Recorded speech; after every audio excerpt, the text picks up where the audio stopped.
Yo guys, check kamusta mga idol. So ayan, mag-update tayo ngayong Tuesday mga lodi. Grabe mga news natin. Alam nyo, meron tayong nakita ngayon mga lods, no?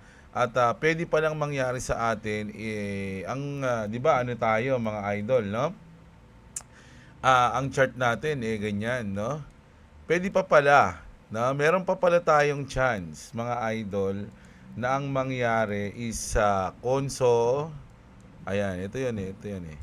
Actually, ito yan eh. Na ang mangyayari sa atin ganyan, bagsak, konso pa dyan, bagsak, and then boom. Ganun daw, mga lods. Pero may delay pa tayo ng konti, consolidation, ito yung sasabihin ko. Consolidation, drop, and then pump, no? Ang pang-11 na pump, mga lods. Mamaya malalaman nyo kung ano yan, mga idol. Pero bago ang lahat, syempre alam nyo na, palike mo na lang ating video mga lodi. Sabi ni Sinbad, no? Ang first class singularity mga lodi, si Sinbad.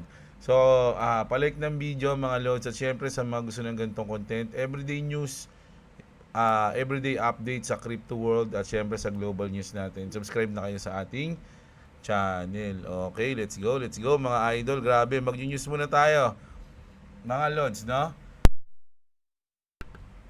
So, eto pala mga lods. Ito pala nga plano ni Elon Musk, yung 'di ba nabanggit natin na magtuto the moon dahil kay Elon Musk, no? Kumbaga magagawa tayo ng parang community doon. So pwede pala mangyari mga idol, no? Parang magiging tourist spot 'yon, no? Elon Musk says SpaceX is building a system that allows anyone to travel to the moon. O, 'di ba? So someday mangyayari na sasabihin lang natin, no? Galing. Hindi, nagbakasyon lang ako sa moon. Ganun lang. Pwede pala magbakasyon doon, mga idol. No? Nagbakasyon ako sa moon. Tapos, yun, no? Kababalik lang namin ng family ko. Ayan, ikaw sa galing. Sa ano lang ako sa probinsya. Okay, goods din yan. Siyempre, mga ganyan. Pero siyempre, pag nagpunta ka na sa moon, iba na yan, mga lodi, no? Sino kaya unang-unang magbabakasyon sa moon? Na ginawa ni Elon Musk, mga idol, no? Can we send crypto on the first flight? Oy, grabe yan, no? Ano kaya yung isi-send ni Elon dyan? Siyempre, hindi mawawala ang Doge dyan, mga idol. Sa tingin nyo, mawawala kaya yung Doge? Siya yung daddy ng ng Doge eh. Grabe, no? So, ayan ha. Tapos, mga lodi, eto mga idol, no? Sinabi to ni Trump, mga lods. Trump declare war on the deep state. Donald Trump unveils the most dangerous and clearest plan in Washington history to dismantle the permanent power structure from its very roots. No speeches and real roadmap. Ito kasi mga lodi minsan, 'di ba sa mga pansin niyo sa mga city hall, sa mga government employee, merong mga employee diyan na kahit sinong pumalit na administrasyon, hindi sila pwedeng tanggalin, hindi sila pwedeng mawala. Alam ko meron kaming kapitbahay dati na ganoon eh. No, na ganoon yung trabaho niya sa City Hall sa amin. Na kahit anong kahit anong sino yung maging mayor, hindi sila natatanggal. Hindi katulad ng mga dala-dala ng mga mayor o dala-dala ng mga politiko na pag nanalo, sila yung empleyado, pag natalo, tanggal sila, papalitan sila ng bagong empleyado, ng bagong uupo. 'Di ba? Pero sa government, meron mga empleyado na kahit sino yung maging administrasyon o magpalit, hindi sila pwedeng palitan, no? What does Trump pledge? Ito kasi yung mga, ang hinala kasi ni Trump, mga idol, yung mga yun, no? Yung mga hindi napapalitan. Isa yun sa mga pumipigil sa mga plano ni Trump, mga loads. Kasi yung iba doon, sa sobrang tagal na, mga idol, meron na rin silang mga panig. Halimbawa, yung mga hindi natatanggal na empleyado na yun, panig sa Democrats.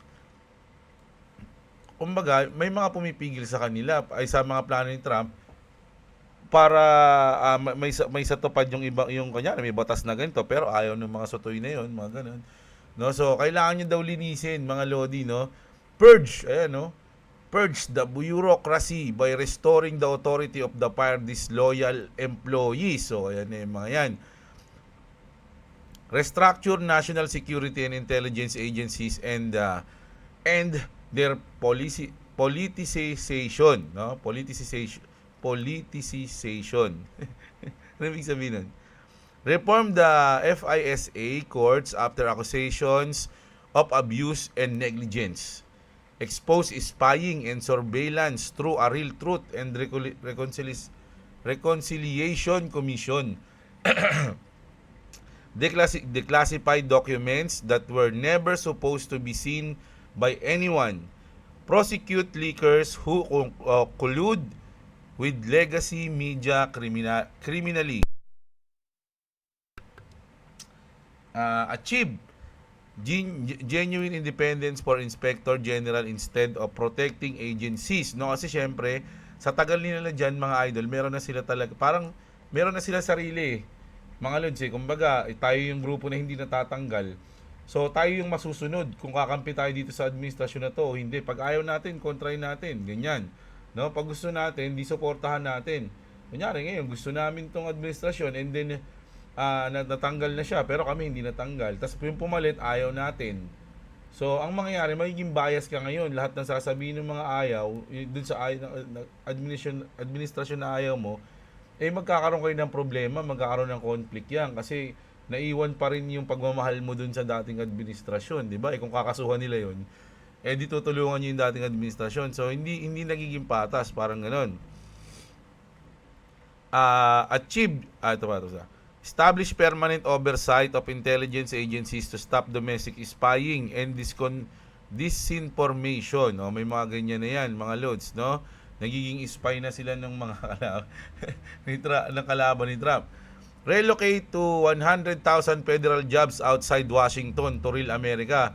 O baka siguro ang gagawin, i-relocate lang sila, hindi naman sila tatanggalin mismo dun sa White House. O di wag kayo dito, sa iba kayong parte ng gobyerno, parang gano'n. And the revolving door between regulators and the companies they oversee.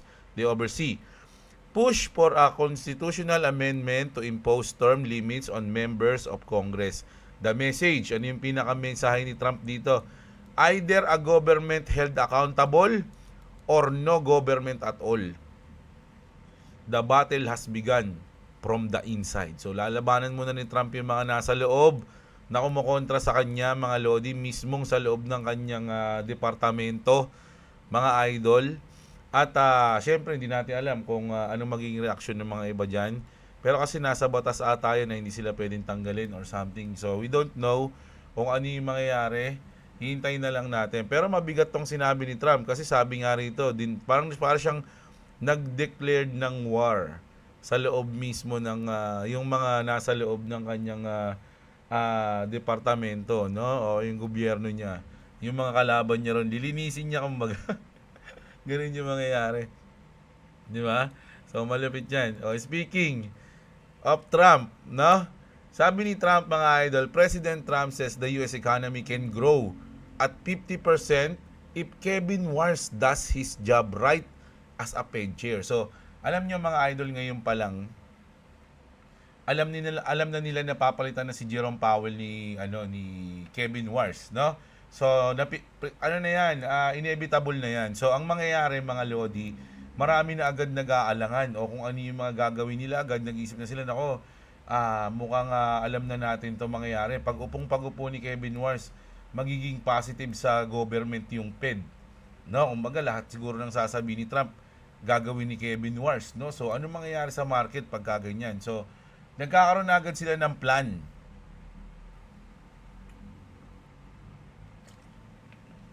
Ayan, sorry. Nagkakaroon na agad sila ng plano kung ano yung mga gagawin nila. Sabi kasi dito, mga lodi, ito nagano ako ng Tagalog para malaman natin ng sobrang liwanag. No? Sabi kasi dito, wars could end QE as we know it. So, basahin natin. May dalawang malaking punto dito, sabi dito ng baby ko, no? Ni Baby Grok. Sabi ni Wars, huwag nyong ituring na lihim na pera o secret money ang crypto tulad ng ginagamit sa illegal stuff. Hindi daw talaga pera yan sa classical na sense. Software lang yan, sabi. Parang app o program sa phone, computer mo. Halimbawa, kung may magnanakaw na gumagamit ng Microsoft Excel para magplano ng krimen. Sisisihin ba natin ang XL? Siyempre hindi. Kaya dapat gumawa lang ng malinaw na rules para maging ligtas at magamit ng maayos ang crypto sa totoong ekonomiya. Dagdag pa niya, maaga pa tayo sa sa gamit nito. Balang araw, pwede raw maging agents sa bulsa mo ang crypto software. Mag-aayos ng biyahe, traffic, scheduling, etc. na walang paulit-ulit na input mo. Kumbaga malaki yung magiging tulong sa buhay mo. Parang future AI assistant, no? Powered by blockchain crypto tech. Malaking bagay to kasi galing sa dating Fed official, legit na tingin niya sa crypto. Hindi na parang kaaway ng sistema. So, ito kasi si Kevin Warsh, ganun yung tingin niya. Positive yung tingin niya sa crypto. Hindi kaaway ng sistema. Katulad ng ngayong Fed ngayon, sabi.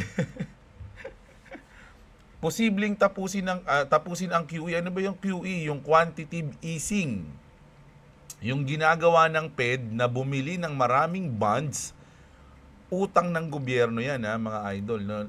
Para mag-inject ng pera sa ekonomiya. Madalas ginagamit after crisis. Nangyari yan noong 2008, tapos nung COVID. 'Di ba? Nagprint sila na nagprint para makaahon ng mundo, ang US, no? Pero sinasabi ni Warsh na dapat emergency lang 'yan. Hindi yan yung pag gusto mo magpe-print ka, paborito ni Jesus. Hindi permanenteng paraan para mag-utang ang gobyerno ng walang limit. Di ba? Kung si Warsh ang babalik sa Fed papalitan yung Fed, baka magkaroon ng bagong accord o kasunduan sa pagitan ng Fed at Treasury na magre-restrict sa malaking bond buying, no? Hindi na mangyayari yung print na yan. Mas kaunti ng printed money, mas mahigpit na liquidity at mas mataas na interest rates potentially. Para sa crypto, mas maganda raw to long term kasi mas lalakas ang hard money narrative. Bitcoin at iba pang crypto na limited supply. Hindi madaling i-print katulad ng dollars, no? Alam niyo na 'yan, may mga limit lang 'yan, 'di ba? Less QE, ayun yung quantitative easing. Less easy money flooding ang equals niya, no? Less QE equals less easy money flooding. Stock crypto pero mas malakas na pundasyon para sa tunay na value ng crypto. Sa madaling salita, baby. Sinabi ko kasi kay Gro, explain me this in Tagalog, baby. So sabi niya, ayan, sa madaling salita, baby, si Kevin Warsh, malaking player sa finance, binibigyan ng positive spin ang crypto, no? At posibleng tapusin ang sobrang pagprint ng pera sa US Fed.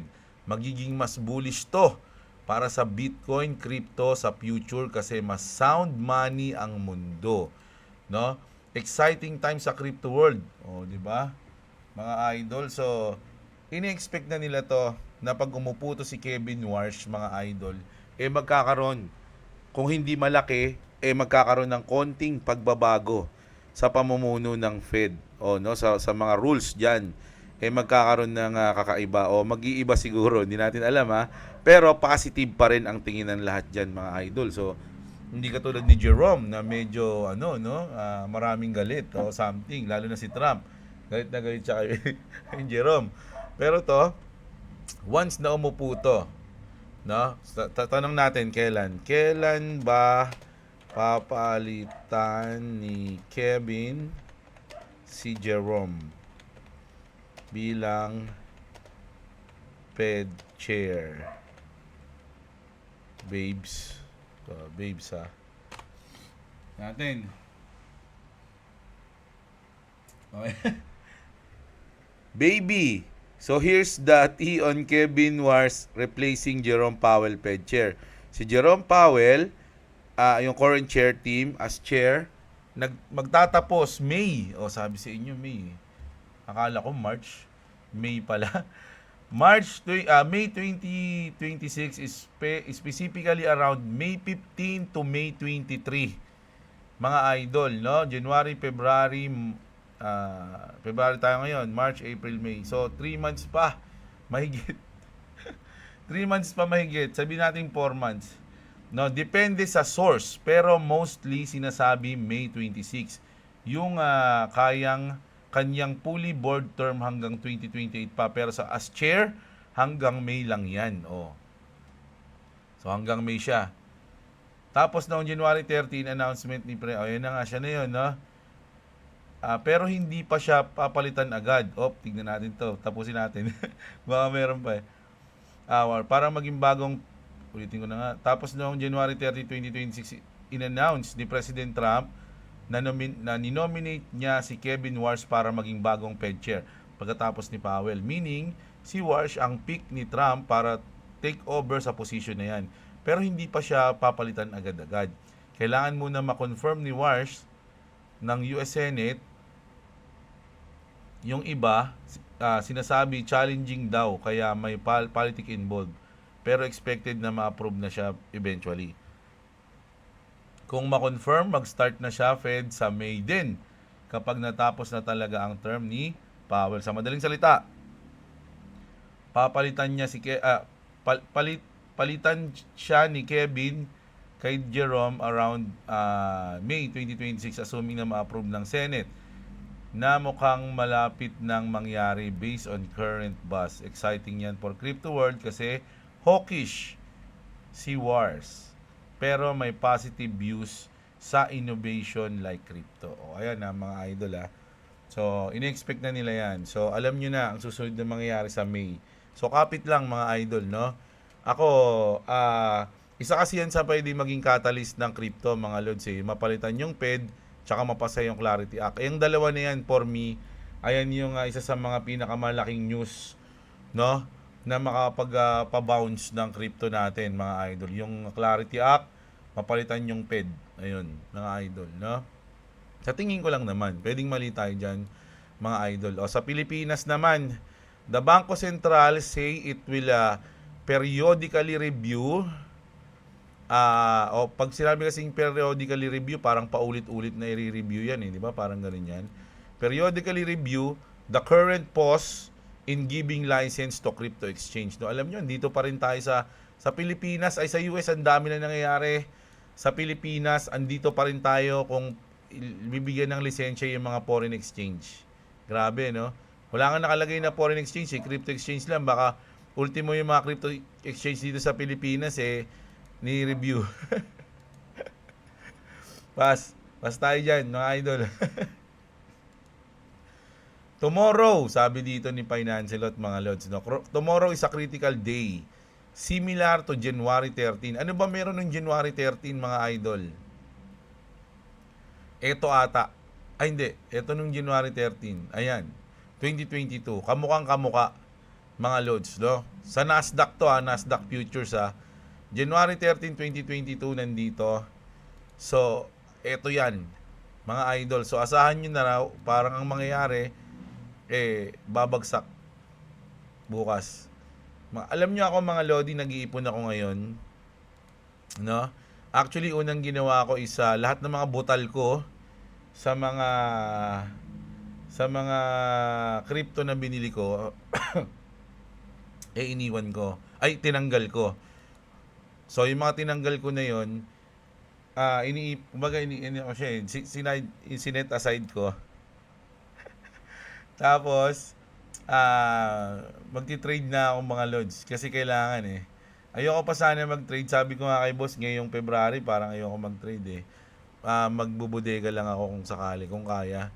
Pero, tatry ko na mag-trade, mga lods. Kasi mukhang nako-confirm na yung bottom mga lods Alam niyo yun, kumbaga, hindi naman sinabing bottom na to, ito na yung bottom, hindi ganun. Andito na tayo sa range ng bottom. So, etong range na to, mga idol, kunyari, ito yung range ng bottom, ayan, pwedeng gumanyo. Matagal na panahon niya, sabi natin 3 months, 2 months, di ba? Na nangyayari yung range ng bottom.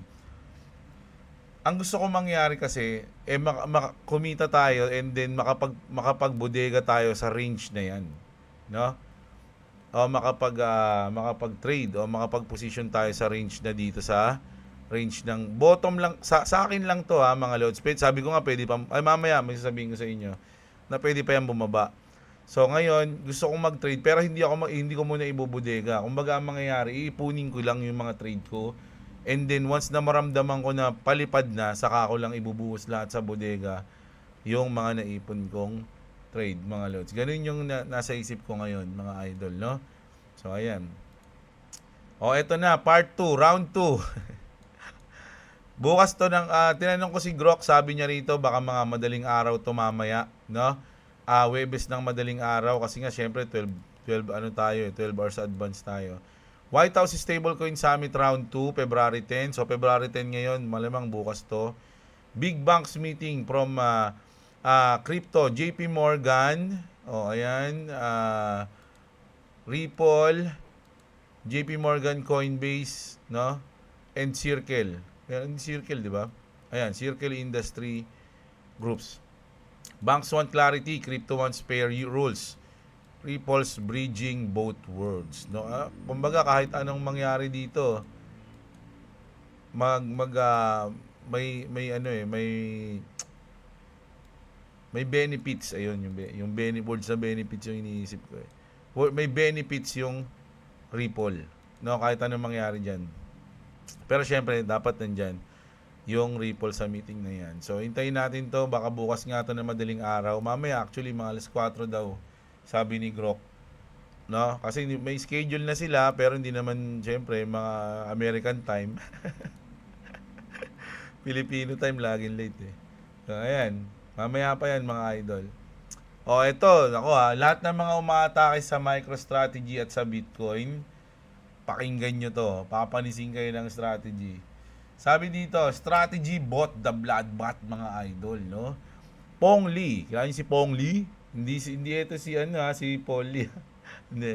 hindi taga Raynor Shine to Si Pong Lee confirmed that added more BTC during the sell-off. Kumbaga bumili sila. Nung nagkabentahan, sila bumili. Saying the thesis hasn't changed. Bitcoin is a digital capital and strategy is built to outperform Bitcoin over time. Ang gusto kasi ng strategy mga idol, mas tumaas, no, yung percent ng profit nila kaysa sa Bitcoin. I mean, kunyari tumaas ng 20% yung Bitcoin. Gusto nila mas mataas yung kita ng strategy doon. Yan, sa kanila, kumita sila ng 30% para mga ganun. He put real number behind it. Since 2020, strategy has delivered 55% annualized returns. Beating Bitcoin na 38% lang, yung gold 18%, and the S&P 500 is 15%. Short-term volatility doesn't matter to them.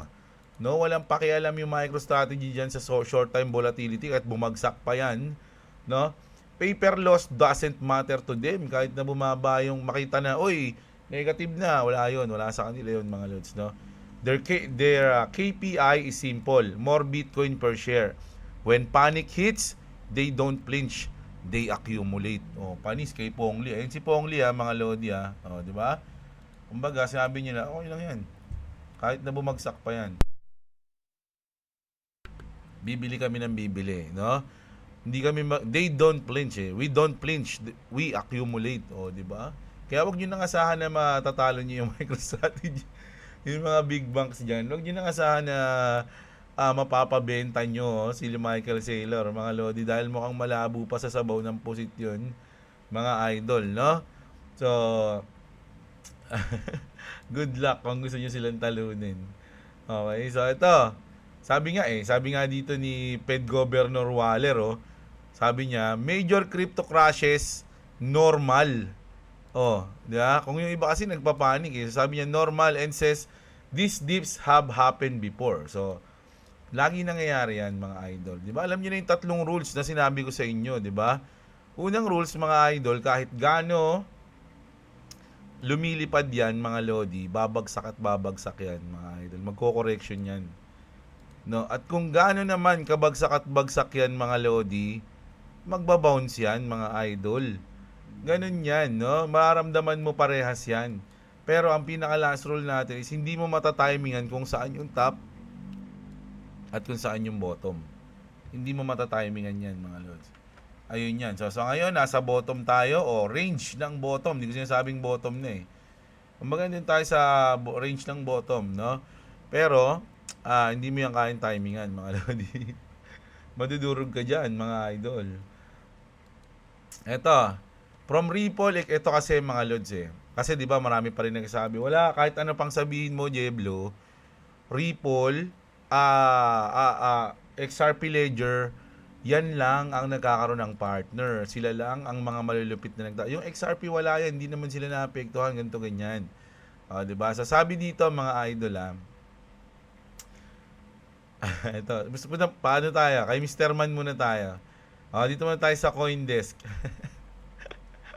Sabi ng CoinDesk, Ripple outlines institutional DeFi blueprint for XRP Ledger with compliance-focused infrastructure, positioning XRP as a settlement and bridge asset.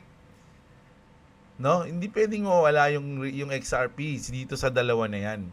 Kaya nga sabi ni Mr. Man, and some of you thought Ripple wasn't true to their word as XRP as bridge asset. The vision has not changed. The direction remains aligned. Na, pinalo pa ni Brad Garlinghouse, mga lods, no? Na totoo yung sinabi ni Mr. Man. Glad to see the message is finally even more clear. XRP family has and always will be the top of mind for Ripple. Ano pa, mga lods? Paano yan? Kaya nga sabi dito ni Arabic XRP, from Ripple Executive, XRP is everything. Replying once again to the doubts, the XRP community has been and always remain Ripple's top priority. His words on the backdrop that XRP is the bridge asset between currencies. Brad keeps repeating it. The vision hasn't changed since day one. XRP is the bridge asset and the core settlement asset and the foundation of the institutional DeFi blueprint. What we've been talking about for a while is still 100% valid. XRP is the heart of this system and Ripple is building everything on top of its technology, which is XRP. To anyone still doubting, read the message again, mother, father, you. Sabi, mga idol, no? So, sa lahat ng doubters dyan, mga idol, no? Basahin nyo daw ulit. So, ito na yung sinasabi ko, mga idol, no? Nag-post kasi si Mr. Pool, dati pa to mga idol, no? Na ganito yung mangyayari. Sa mga readers ng ating XRP community, alam nila tong sign na to, mga lord. So, ang mangyayari is 1, 2, 3, 4, 5, 6, 7, 8, 9, 10, 11 yung 10 pala, ayan, no? So, andito daw tayo, mga lods, no? Lumipad, ayan, tas bumaba. At etong, ayan yung sinasabi kong consolidation. So, eto na yan, mga lodi. Eto yan, no? Lumipad na to. Parang eto yung 9. Ito niyo yan, 7, 8, eto, di ba? 5, 6 lang sa baba. 7 sa taas. 8 sa baba. 9 sa taas. 10 sa baba. So, eto na, mga lods. Eto na yung last. No? Kung titingnan nyo mga idol, di ba lumipad? Tapos, yung half na sinasabi ko, ito yung half na sinasabi ko, tignan nyo. Ayan, ito na yung lipad, sorry. Ito na yung lumipad, di ba? Hanggang dito. I-ano natin. 1 month. Pwede ba 1 month? Ayan, kamukhang kamukha, mga idol, Kita nyo yan, mga lods? Pwede bang, wag 1 week? Hindi, 1 month talaga yung kamukha niya. 1 month, ayan, kita nyo yan, mga lods, no? Ayan, tignan nyo to, sa dito, ayan, di ba? Wala pa tong pinakamata, ito, ayan, ayan yun, mga idol, kita nyo? Di ba? So, ang mangyayari, 8, 9, asan na ba yun? Sorry, ayan, 9 pala, 9, 7, 8, 9, 10. So, ganito yan. 7, ito yung 7, mga lord, 7, 8, 9, 9, 10. Ito na tayo sa 10 mga lords. Pero hindi pa ito yung baba Di ba? Kumbaga, hindi pa yan Kumbaga, ito yan. bumaba pa, no? Pero kasi parang eto yan eh, yung mga lodi. Etong baba na yan, diretso na yan, hanggang dito lang siya. And then consolidation and then bababa pa ng konti tapos lilipad. So ang ine-expect natin mga idol dito, 'di ba? Bababa pa siya diyan. Dali, tanggalin natin. So bababa pa siya diyan, magko-conso pa siya diyan mga lods. Tapos bababa pa and then lilipad. Ganon yung ano natin diyan mga lodi. No? So ang nakalagay kasi dito, sabi dito ang prediction nila 0.7 o 0.8. Okay, no? 0.7, 0.8 yan. So sa tingin nyo ba abot pa tayo ng ganon, which is for me pwedeng maging possible 4 hours. Ay. So sa tingin nyo ba abot pa tayo ng ganon, mga lods? 0.7, 0.8, mga dito lang yan banda oh. Mga idol ko, sakto nga eh. 'Di ba yung konso, magko-konso dito, bababa ng 0.8 pang sa kagaganon mga lodi. Etong chart na to mga idol, matagal na tong pinost ni Mr. Pool. At iniisip talaga nila na mangyayari to mga idol. Sa tingin nyo mga lods, na meron pa ba tayong last drop o huling chances, huling opportunity bago lumipad yung market? Kasi ako naiisip ko lang once na itong XRP bumaba pa, mga lods, lahat na for me, lahat masisiraan ng loob. Masi-shake out. Ano sa tingin nyo? Ako masi-shake out talaga sila dyan, mga lods. Kunyari, bumagsak pa yan. Ang isipin agad nila niyan, wala na. Wala na. Ganun na, no? And then, boom, iwan lahat, mga lodi. Ganun yung sa tingin ko pwede mangyari. So, bibigyan pa tayo ng last opportunity. So, ano ba pwede ko maging title ngayon?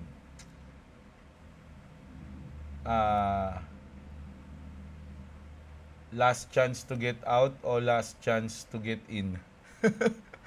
Ang haba, ang pangit. No? So, ayun, ayun yung ating news ngayon, mga idol. Ang ganda nun nung eto. Dahil kamukha talaga yan. Ito kasi yung chart ngayon eh. Etong nasa black, etong nasa white yung kay Mr. Pool. So, ginawa nila yan. At sabi nga lang, hindi naman pwede maging identical yan. So, nagra-rhyme lang yan, mga loads. At kung lumipad man yan, kung bumaba man siya, abot siya ng mga 1.8. No? At kung lumipad siya, abot siya ng mga 50 to 55 dollars. Ayun yung sinasabi dito. Ang tanong, 'di ba, kung may tiwala ka sa binili mo, yun lang yung aralin mo. Huwag kayong umasa sa mga content creator. Huwag kayong umasa sa akin para bumili, mag-hold o magbenta ng kahit anong coins.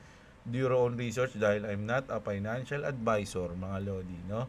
So ayun, ayun yung ating news ngayon. Sana na-enjoy nyo, mga idol, no? So kita-kits tayo mamayang gabi, mga lodi. Alam nyo na ang ating everyday routine. Mamaya basa tayo ng comment, mga idol. So kita-kits, maraming salamat sa mga nanood, mga lods. Magandang araw sa inyo, mga kapatid. At what's up mga idol.